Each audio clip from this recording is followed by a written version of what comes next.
ఉన్నటువంటి స్థితి, అదేవిధంగా ముఖ్యమంత్రి చంద్రబాబు నాయుడు మాట్లాడినటువంటి మాటలు, దీని ప్రకారంగా మనం చూసినప్పుడు విశాఖ ఉక్కు ఫ్యాక్టరీ ప్రైవేటీకరణకు సంబంధించినటువంటి అంశం మీద కేంద్ర ప్రభుత్వం గతంలో చేసినటువంటి ఏదైతే నిర్ణయం ఉందో, అంటే ప్రభుత్వ రంగ సంస్థల్లో పెట్టుబడుల ఉపసంహరణకు సంబంధించినటువంటి నిర్ణయం, దాన్ని కేంద్ర ప్రభుత్వము వెనక్కి తీసుకోలేదు. ప్రైవేటీకరణ ఆగిపోలేదు. ఇప్పటికీ కూడా విశాఖ ఉక్కు ఫ్యాక్టరీకి సంబంధించినటువంటి విషయంలో దాని ప్రైవేటీకరణ అనేటువంటి కత్తి వేలాడుతూనే ఉంది. ఇది ఎప్పుడైతే కేంద్ర ప్రభుత్వం ఒక స్పష్టమైనటువంటి ప్రకటన చేసి మేము పెట్టుబడుల ఉపసంహరణకు సంబంధించినటువంటి ఆ పథకం నుంచి ఈ విశాఖ ఉక్కు ఫ్యాక్టరీని తొలగిస్తున్నాము, మేము ఏ విధమైనటువంటి ఇబ్బంది లేదు అని చెప్పేంత వరకు ఈ ప్రైవేటీకరణకు సంబంధించినటువంటి భయము లేకపోతే దానికి సంబంధించినటువంటి అంశం కొనసాగుతూనే ఉంటుంది. అయితే ముఖ్యమంత్రి చంద్రబాబు నాయుడు కూడా ఈ ప్రైవేటీకరణకి నిర్ణయాన్ని కేంద్ర ప్రభుత్వం వ్యతిరేకంగా వెనక్కి తీసుకున్నదని కానీ ప్రైవేటీకరణ కాదు అనేటువంటి విషయాన్ని కానీ ఆయన చెప్పలేదు. చంద్రబాబు నాయుడు మీరు ఏం చెప్పారు? చంద్రబాబు నాయుడు చెప్పినటువంటి అంశం, మా ప్రభుత్వానికి చిత్తశుద్ధి ఉంది కాబట్టే ప్రైవేటీకరణ వైపు వెళ్ళేటువంటి ఆలోచన ఇప్పటికైతే లేవు కాబట్టే 11,400 కోట్ల రూపాయలు కేంద్రం నుంచి తీసుకొచ్చాం రివైవల్ ప్యాకేజీ. అదేవిధంగా రాష్ట్ర ప్రభుత్వానికి సంబంధించి ఇంకా ఏవైతే వాళ్ళకి మనం సహకరించాలో అన్ని రకాల సహకారాలు అందిస్తున్నాం అనేటువంటి విషయాన్ని చెప్పారు. ఇప్పుడు వీళ్ళు ప్రయత్నం చేయాల్సినటువంటి అంశం ఏంటి అని అంటే, కేంద్ర ప్రభుత్వం నుంచి ఒక స్పష్టమైనటువంటి హామీని తీసుకోవాలి. అదేంటి అని అంటే, మేము దీన్ని ప్రైవేటీకరణ చేయం, ప్రైవేటీకరణ కాకుండా ఒక నష్టాలు వస్తున్నాయి, దీన్ని ఎలా అధిగమించాలి అనేటువంటి దాని మీద ఒక కమిటీ వేస్తారా, లేకపోతే ఉన్నటువంటి సమస్యను అధ్యయనం చేస్తారా? అదేవిధంగా ఎక్కడైతే ఇప్పుడు గనులు కేటాయిస్తారా? ఇవన్నీ కేంద్ర ప్రభుత్వం తీసుకోవాల్సినటువంటి నిర్ణయాలు.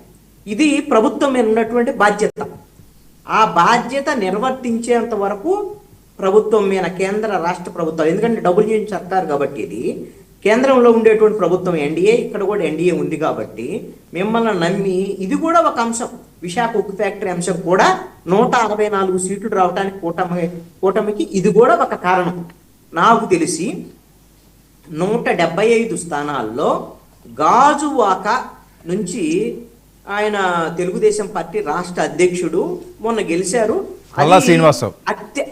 పల్లా శ్రీనివాసు అత్యధిక మెజార్టీతో గెలిచినటువంటి ఎమ్మెల్యేగా రికార్డు సృష్టించారు. ఎలా గెలిచారు పల్లా శ్రీనివాసు అని అంటే, కారణము కార్మికులతో పాటు ఆ ప్రాంత ప్రజలందరూ కూడా విశాఖ ఉక్కు ఫ్యాక్టరీని కాపాడతారు ఈ ప్రభుత్వము, కూటమి ప్రభుత్వం వస్తే అనేటువంటి దాని మీద ఆశతో వాళ్ళు ఓట్లు వేసినటువంటి పరిస్థితి.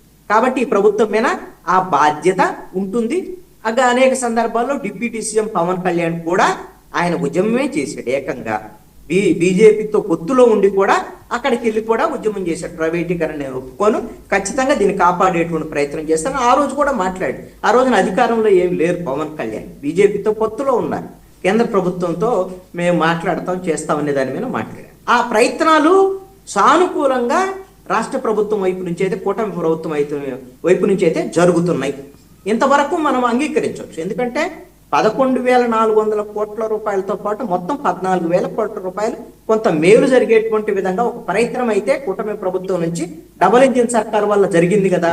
ముందు ఐసీయూలో ఉన్నటువంటి ఒక పేషెంట్ ముందు ప్రాణాపాయం నుంచి బయటకు వచ్చిన తర్వాత దానికి ట్రీట్మెంట్కి బాడీ అనేటువంటిది రెస్పాండ్ అయ్యేటువంటి పరిస్థితుల్లో ఎలాంటి ట్రీట్మెంట్ ఇవ్వాలి, ఎలాంటి మందులు వాడాలి అనేటువంటిది సాధ్యమయ్యేటువంటి పని.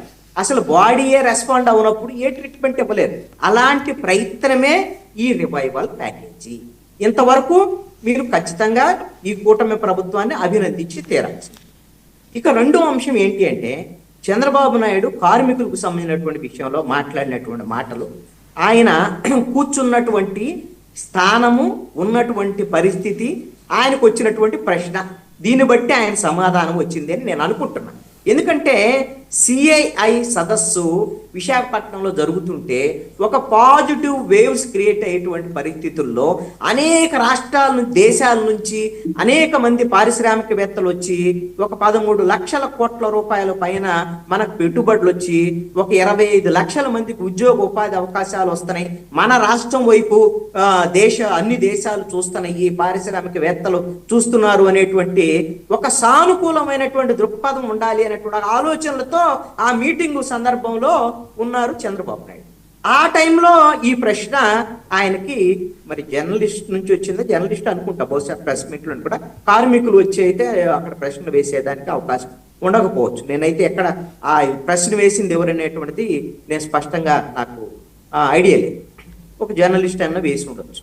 కానీ దాంట్లో ఆయన రెస్పాండ్ అయినటువంటి తీరైతే మాత్రం చంద్రబాబు నాయుడు ఒక ముఖ్యమంత్రి స్థానంలో ఉండి కార్మికులను తప్పుపడుతూ మాట్లాడినటువంటి మాటలు ఖచ్చితంగా తప్పు. ఎందుకోసం అంటే విశాఖ ఉక్కు పరిశ్రమ నష్టాల్లో ఉండటానికి, విశాఖ ఉక్కు పరిశ్రమకు సంబంధించి ఈ విధంగా ప్రైవేటీకరణ ఒకవేళ ఆలోచనలు చేయటానికి కార్మికులు ఒక్కటే సమస్య కాదు. కార్మికుల సమస్య లేదు అని నేను చెప్పను. ప్రతి దగ్గర ఏదో ఒక సమస్య ఉంటే ఉండొచ్చు. అది ప్రధానమైనటువంటి సమస్య కానే కాదు. మీరు కార్మికులు పని చేయకుండా వైట్ ఎలిఫెంట్ లాగా అంటే తింటూ కూర్చుంటే మనకు పని జరగదు అని ఇంకా కొంచెం ముందుకు వెళ్ళి మీరు ఇలా కార్మికులకి ఎలా ఉంటే, ఇలాంటి యాటిట్యూడ్తో ఉంటే మిగతా పారిశ్రామికవేత్తలు, పెట్టుబడిదారులు మన ఆంధ్రప్రదేశ్కు రారు అనేటువంటి